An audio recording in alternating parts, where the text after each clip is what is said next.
नमस्कार, मेरा नाम जितेंद्र भार्गव है और आज मेरे साथ में दो NSCI के बहुत पुराने सदस्य हैं। क्योंकि हमारे क्लब में इलेक्शंस हो रहे हैं, मेंबर्स चिंतित हैं कि हम किस दिशा में जा रहे हैं, तो सुनते हैं इन वेटरन मेंबर्स से। यह है मिस्टर प्रफुल्ल जैन, जो कि 35 साल से मेंबर हैं, और ये है मिस्टर सुरेंद्र डुग्गर, जो 32 साल से मेंबर हैं। बहुत एक्सपीरियंस है। इन्होंने देखा है कि NSCI क्या होता था 3 दशक पहले और आज क्या हो रहा है।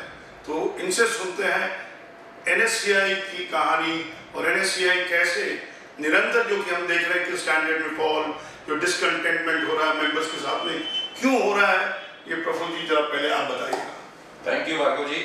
नमस्कार NSCI मेंबर लोग, मैं आपको बताना चाहता हूं कि मैं 1991 से इस क्लब में रेगुलर बेसिस पे आ रहा हूं।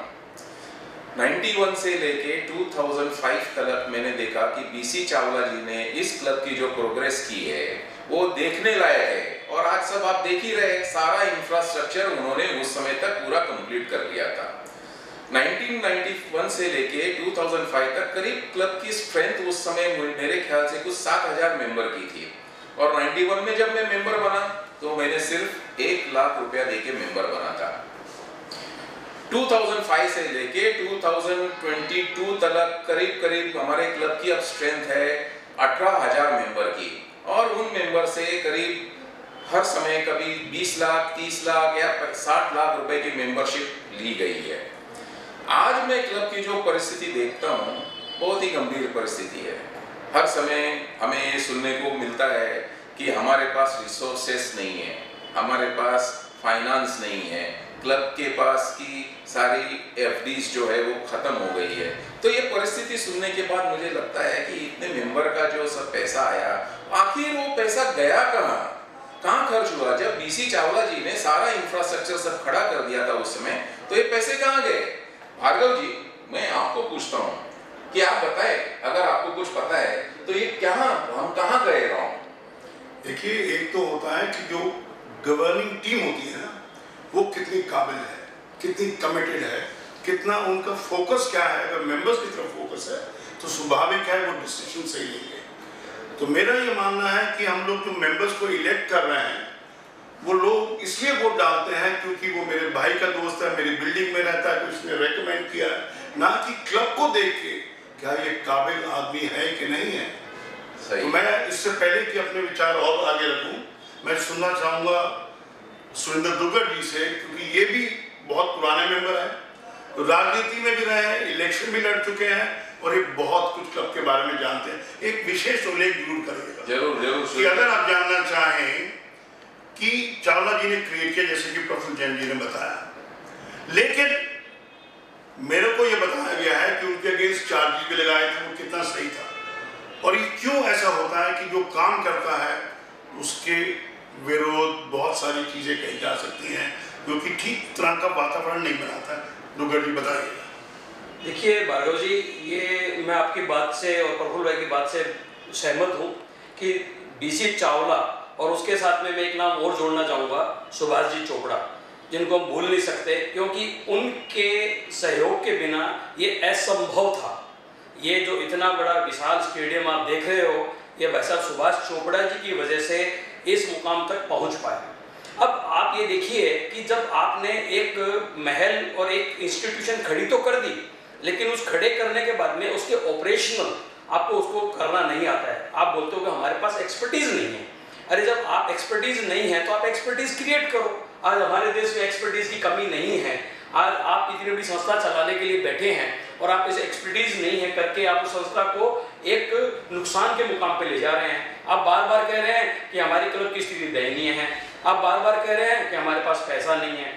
जब आप आपके क्लब के बजट को नहीं समझ पा रहे हो, जब आप आपके बजट को एक मुकाम नहीं दे पा रहे हो, और आप एक चीज की कॉस्टिंग को नहीं समझ पा रहे हो, और उसके बाद आप उस चीज को आउटसोर्स करने लग जाते हो, आप टेंडर नहीं निकालते हो, आप उसकी कोई मिनिमम गारंटी नहीं लेते हो, और आप रूल्स रेगुलेशन फाइल ये नहीं करना चाहते हो, जब आप कोई मानदंड नहीं तैयार करते हो और उसकी आप पेनल्टीज भरते हो गवर्नमेंट में जाके, आपकी अनियमितताओं का भुगतान क्लब के पैसों से किया जा रहा है, जो एक मेंबर की संपत्ति है, तो वो नुकसान किसके लिए किया जा रहा है? जब हम गाड़ी को नए रोड ट्रैक पे, राउंड ट्रैक पे, गलत ट्रैक पे लेके जाएंगे तब एक्सीडेंट होंगे। ये हमारे को एक्सीडेंट करे जा रहे हैं। दुर्गा जी, आपने एक बात बहुत कही, बहुत बढ़िया कही, एक्सपर्टीज के बारे में। हमारे कॉन्स्टिट्यूशन ये बताता है कि आपके पास 60 सेंट्रल काउंसिल के मेंबर्स होते हैं। आपको मौका मिलता है कि आप टैलेंटेड मेंबर्स को खड़ा करें इलेक्शन के अंदर में, लेकिन अगर आप ऐसे लोगों को खड़ा करना चाहेंगे जो कि आपके यस मैन बन जाए, कि आप कोई डिस्कशन लेते हैं लेकिन कुछ कंट्रीब्यूट नहीं करता है, तो दोष कुछ हद तक मेंबर्स का भी है। वो क्यों इलेक्ट कर रहे हैं उन लोगों को जो कि क्लब के हित में काम नहीं कर सकते हैं, उनके पास में कॉम्पिटेंस नहीं है। ये रोना कि हमारे पास एक्सपर्टीज नहीं है, ये गलत होगा। हम भारतवर्ष के लोग जो हैं दुनिया की बड़ी बड़ी कंपनियों को चला रहे हैं, और ये कहें कि वहाँ पर टैलेंट नहीं है, हम लोग टैलेंट को स्पॉट नहीं कर पा रहे हैं। और टैलेंटेड लोग जब तक आगे नहीं आएंगे क्लब के लिए, तो क्लब अच्छे राह पे नहीं चल सकता है। तो मेरी गुजारिश है मेंबर्स से कि कम से कम इस बार 7 अप्रैल को जब आप इलेक्शन के लिए वोट करें, सही कैंडिडेट के लिए वोट करें।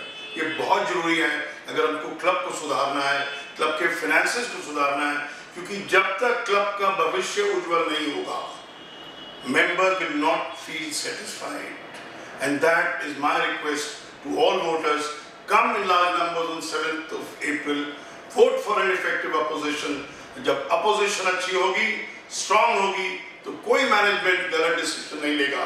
ये उदाहरण के तौर पे जैसे कि हम बात करते रहे हैं, तमाम मेंबर्स चाहते हैं कि क्लब की एक्सक्लूसिविटी मेंटेन की जाए, बाहर के लोगों को नहीं आने दिया जाए, लेकिन फिर भी मैनेजमेंट ने क्या किया है, अपनी मनमर्जी से लामार्क क्रिएट किया, प्राइवेट कंपनी को दिया और आउटसाइडर्स को अलाउ किया।